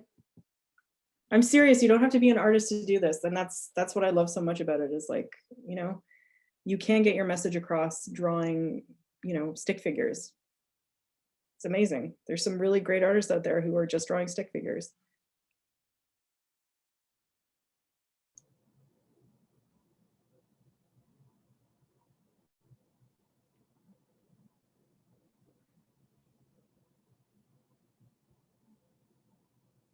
Actually, Rachel, I was going to say one of your earlier panels with the full page that didn't really have boxes, it reminded me a lot of Una's Becoming Unbecoming. Oh yeah, yeah. Yeah, and how she just uses like a full page going down, and it's so cool. I love that. Yeah, I didn't even think about that. Thank you. Yeah. It's brilliant. Oh, I have like so many references. I'm like, oh, this reminds me of this, and this reminds me of, yeah. Yeah, I love that. And that's, you know, that actually you bring up a really interesting point too, because I feel like a lot of the time people think that, you know, artists and writers and poets and all of these interesting people, you know, come up with these brilliant ideas on their own, and, you know, they're not at all affected by anybody outside. It's just, you know, it's everything's in conversation. You know, like the brilliant mind of the artist kind of, and there's a nicer way of saying it. It's escaping me right now, but the genius of the artist. And it's not that at all. I mean, personally, I I read a ton of stuff, and stuff that doesn't even apply to what I'm doing at all. I mean, I'm involved a lot in a couple of groups around neuroethics, and another group that's looking at MDMA and psilocybin for mental health research. It doesn't apply to anything that I'm doing, but I find it so interesting. And it's amazing that, well, I say, you know, it doesn't apply to anything I'm doing. I'm sure in some way it does. It has me thinking differently about things. And that's kind of the thing too, is that when you're working on comics and you're working on graphic novels and stuff like that, read everything, look at everything. You know, because you never know when inspiration is gonna hit you, and it could come from like the most sort of random places.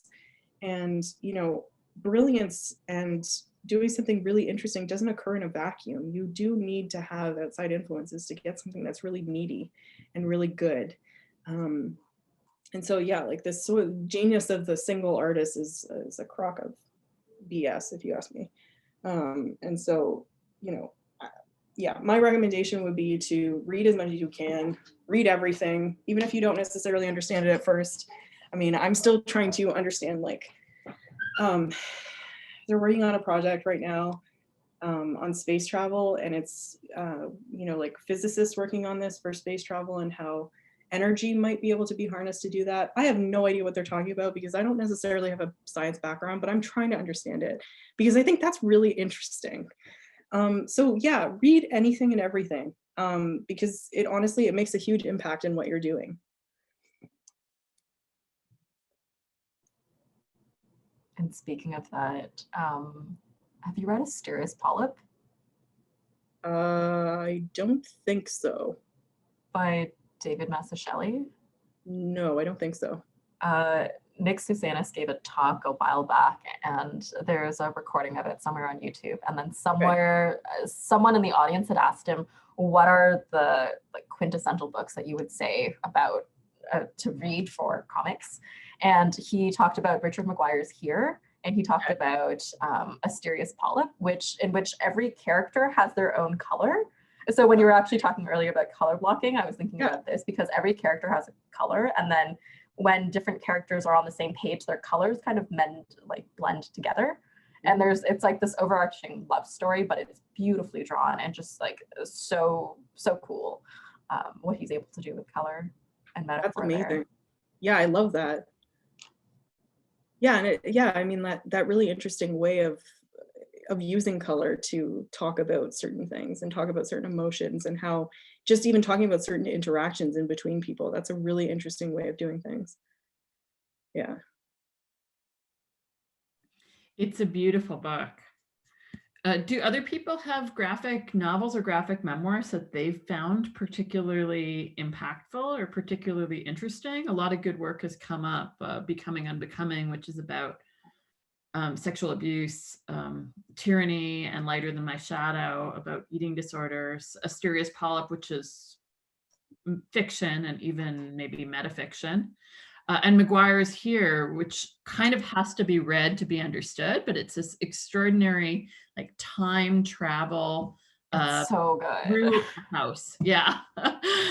It's the story of a house through generations. Yeah, the cool thing, the way that Nick describes it is usually you think about comics as time and through space, and in Richard Maguire's Here, you don't have space anymore. It's in the same, it's set on the exact same spot on Earth. And then you just take it through decades and hundreds of years. And so you get to see like dinosaurs, and then you get to actually see this narrative that's unfolding in this house that's happening, but it's set exactly in the same place. It's so really cool. interesting. I really like that a lot. It started off as a very famous, maybe 2-page comic, and many years later was developed into a whole book. And for a long time, it was the thing to teach and the thing to look at if you wanted to talk about how comics were able to mediate time and space together. Absolutely. I didn't know it started off as a 2-page thing. I think 2-page or 3-page, yeah, it started off as something really short. Oh, it's so cool. Also by Richard Maguire? Yeah. Okay. Yeah, I mean, I'm just kind of thinking about some of the, well, I mean, obviously Mouse was really impactful for me. I found that to be one of my favorites of all time. And there's also Commute by Sarah Williams. And I found that really interesting too. She is basically using like the subway as kind of how she moves through the story and how she moves through the narrative, and this you know, physically moving in a subway car, but then also moving through time and talking about her experiences kind of as a woman, and you know, how men perceive her and all of these things around her body. And it's a really good book. I would highly recommend that. And then of course Persepolis as well, also very high on the list in terms of impactful pieces for me in particular. Yeah. And there's a lot of really good stuff that Drawn and Quarterly actually from Montreal is published as well.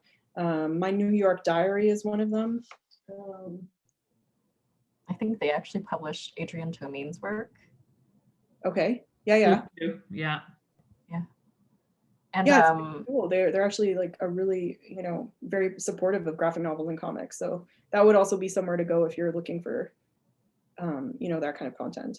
Michael DeForge and Walter Yes. Scott have new books out with them this year. Amazing, yes. I think it is one of the best graphic novel publishers in the world, actually. And if you're interested in graphic novels, just going over to their bookstore and browsing is really exciting. And it's exciting. Really oh my goodness. Yeah, I miss that. It's funny because kind of back before things all got locked down, well, actually this is back in the summer, so things were kind of open, but also not.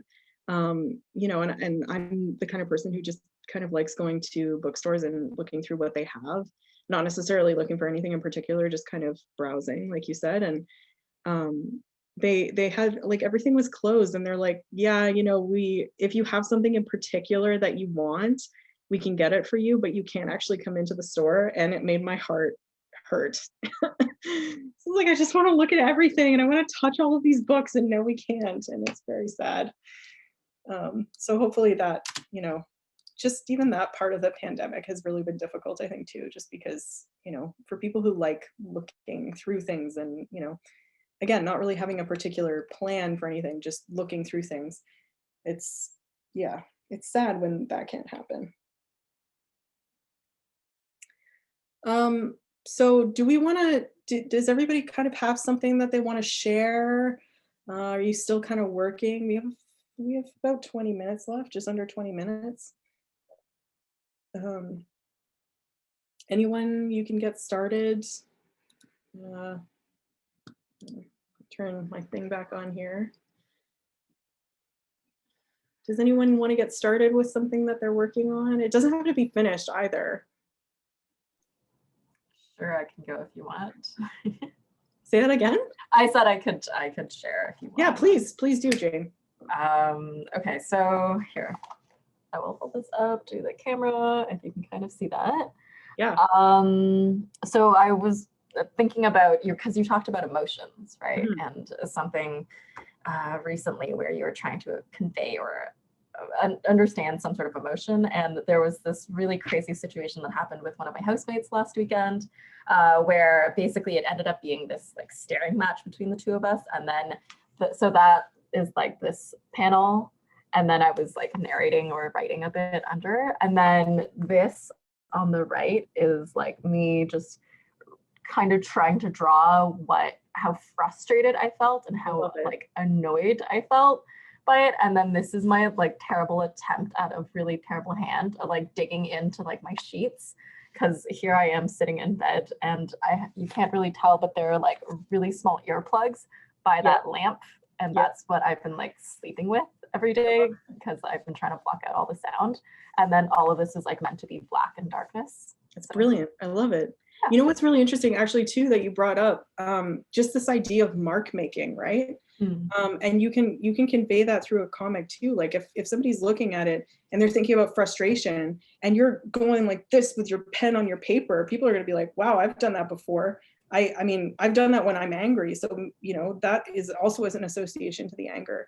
And so, yeah, that's another thing you want to think about is like, how is mark making coming into things? And I think that's perfect. That's really great. Yeah. Yeah. Donna, yes, please. We'd love to have you share.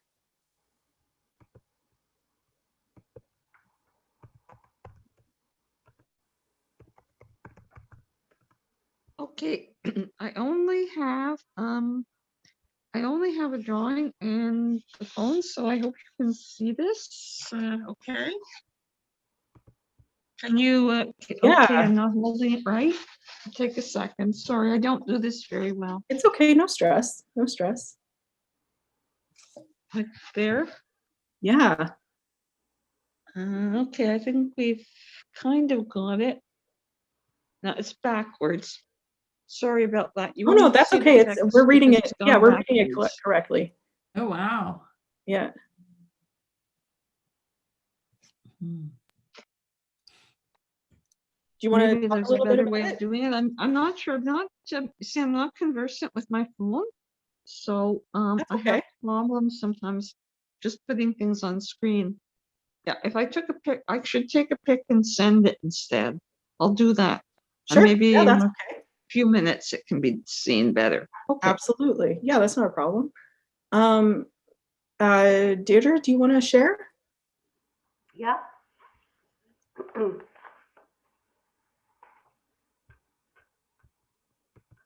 So this is mine. Just a second, I'm just going to pin myself so I can see it. Okay, so can you see it if you, I'm in the midst of doing it, so. Yeah. So at the top is, it says that life was going so fast and the wind was flying and then the world stopped with coronavirus. Yeah. I went to bed, and then after a few days I woke up and I started giving workshops online, and I had a sense of community and calmness. Yeah, I like that a lot. Yeah, because it's like, yeah, you go from being the very singular thing and being overwhelmed by this kind of chaotic action to being part of something again. So Yeah. from being alone to coming together to something. I like that a lot. Thank you. Very cool. Does anyone else want to share something?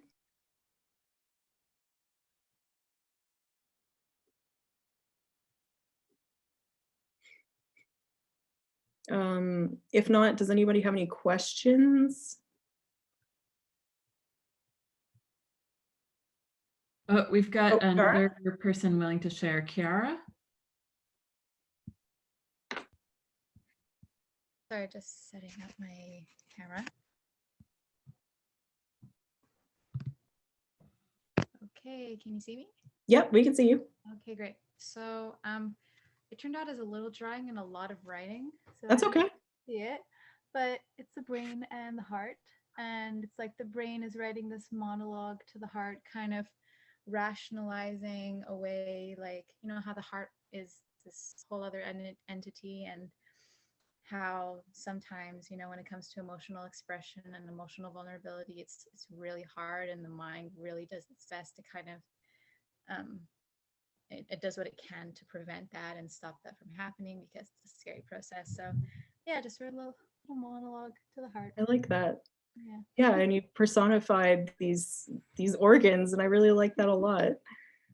Yeah. So The sort of rational versus the emotional part of things. Yeah, that's fantastic. yeah, thank you.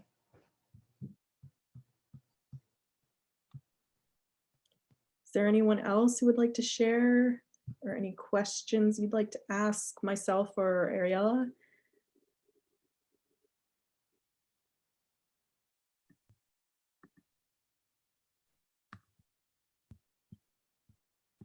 No pressure.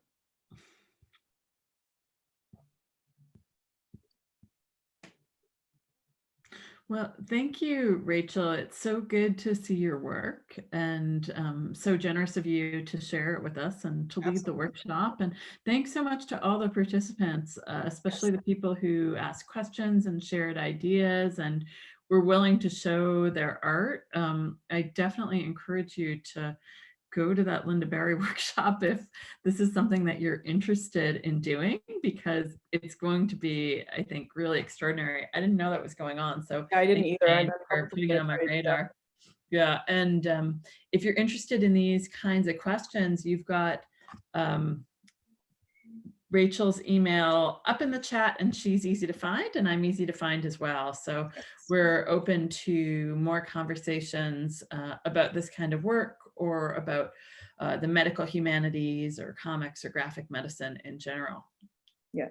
And yeah, and just to add to that as well, I mean, if you are, you know, stuck with something in terms of your own comic books, I'm happy to have a look at them as well. I mean, I'm really interested, again, in reading absolutely anything and everything, and I know how important it is to have a fresh set of eyes on things. So if you want to send me stuff, if you're stuck on something, go ahead and send me that. I'm happy to have a look at it. Oh, yeah, I can. We've got a question from Karen, Karen, Susan bracket Karen. That was. Do you want to unmute? Sorry. Let's Hi. send everybody.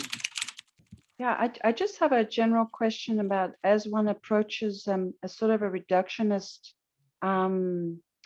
which comics are, the comic illustration is sort of a reductionist approach from, the chaos that's in one's mind. And I often wonder this because when I get started on doing my artwork, there's always so much detail and so much going on. Mm-hmm. And I always have a trouble crossing over to a reductionist image, to sort of simplifying it, but not in a simplified. What I mean is to be complex in one's message, but also simplified, if that sounds it's a bit of a paradox, because what you're trying to do is get it across. So in doing this sort of assignment for my class, which my professors asked me to incorporate your lecture and use it as a base for a little assignment. Mm-hmm. I'm wondering how I can do that, how one does that, because I often find I sit down and I have so much going on, and I normally do lino cuts and engravings, and which have a lot of detail. Absolutely. So I'm really into printmaking and painting, but they often are very busy. So I'm wondering how, if you could give any advice on how to, I know it's sort of hard because we have so much going on in our heads right now, especially with all the changes. And what would your, I would appreciate any advice you could give on that. Absolutely. Well, I mean, I think what you said is really interesting. I mean, the fact that there is so much happening. I mean, you're used to doing things in a particular way that is involving a lot of detail. But I mean, you can even talk about that. You can even talk about how chaotic things are by using highly detailed drawings, to talk about this chaos, because I mean, I don't think there's a limit in terms of how much detail goes into a drawing, I mean, the way that I draw, for instance, is in a particular sort of style that's really focusing on positive and negative space. But, that's not to say that using almost like a chaotic kind of version and chaotic detail of something isn't, that's not to say that's a bad thing. And so, I mean, you can even explore that and maybe even make it even more detailed and even more chaotic and do a comic that is just that, because that's exactly how people are feeling right now. Like, there's so much uncertainty and there's so much happening in the world that it does feel like chaos. And your reader will be like, holy crap, that's chaos. And I know how that feels. So yeah, you can run with that. I wouldn't say that's necessarily a bad thing. That's a great point you make, because there's a certain rigidity that I have in my head. I think it has to look a certain way, and it has to be good, and it has to be professional looking. And I think to throw that away for a little bit, is the kind of the key, because it opens the door to a different sort of realm, where you're not imposing your own sort of what a good drawing is. Absolutely. Yeah. So for sure. Yes, when you mentioned earlier, even scribbles are quite expressive. I thought, wow, I never even thought of that. Yeah, for sure. Actually, I have something. I just want to make sure I get the name right. It's Taussig, Michael Taussig, I believe. Hang on, I'm just pulling it up here. Julie Doucette, whose name came up earlier, has a really crowded style. Yeah, and it's really interesting, and he talks really about it. Hang on a second. He does this book that looks at, you know, sketching and okay, so it's the book that I'm thinking of is called I Swear I Saw This: Drawings in Fieldwork Notebooks. And it is like a very chaotic style, like what you were saying, but you know, having that kind of chaos and being able to just really just get it out and not think about it is also very cathartic too, and also helps you process things. So yeah, absolutely. So I would look at, so here, I'll write it in the chat so you get his name.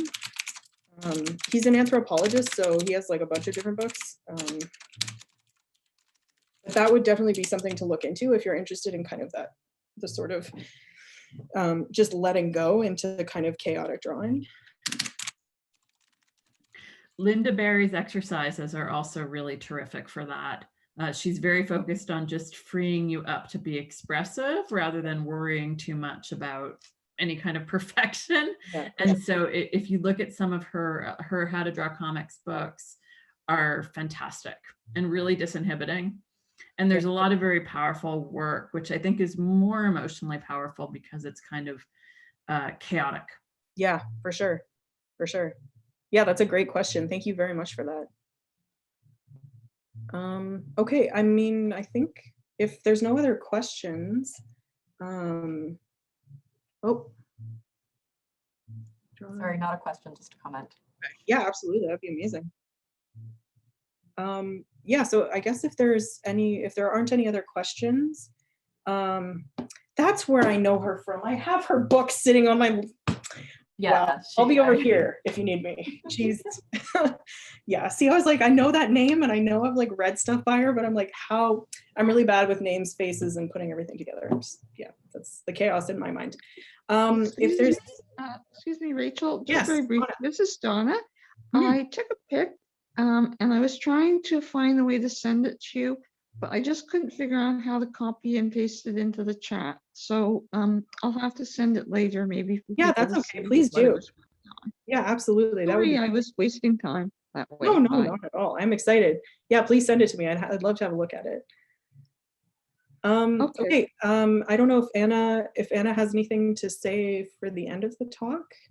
Yeah, sure. I mean, I guess I'll just, since we're reaching noon here, I just wanted to thank you all of you for joining us this morning, really, for this conversation, presentation, workshop. We really appreciate your participation, and thank you for activating the chat and for piping in and speaking. It's just been great to have you here with us this morning. Rachel, it's been a pleasure to learn more and see more of your research. And Ariela, wow, just thank you for that stellar moderation. It's a really tough job navigating this format especially, and we're just so grateful for your input here today. So just a quick reminder to everybody who came in late or wanted to share this with, I know there are students here, there were a lot of classrooms interested in coming today that couldn't necessarily make it en masse. So the recording will be available on our YouTube channel. Just look up Concordia University's Fourth Space, and it's available right now on Facebook because we live streamed. So if you're a Facebook person, it's there already now.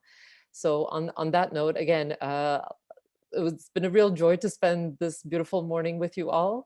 And Rachel, since Rachel has given you her email address, if you're willing to share what you drew today or later with her, I'm sure she'd be happy to receive it. Absolutely. Awesome. So thanks, everybody. We're going to close up the meeting now on that note, and we look forward to seeing you again at other activities. Thank you for being here. Have a great day. Great. Thanks, everyone.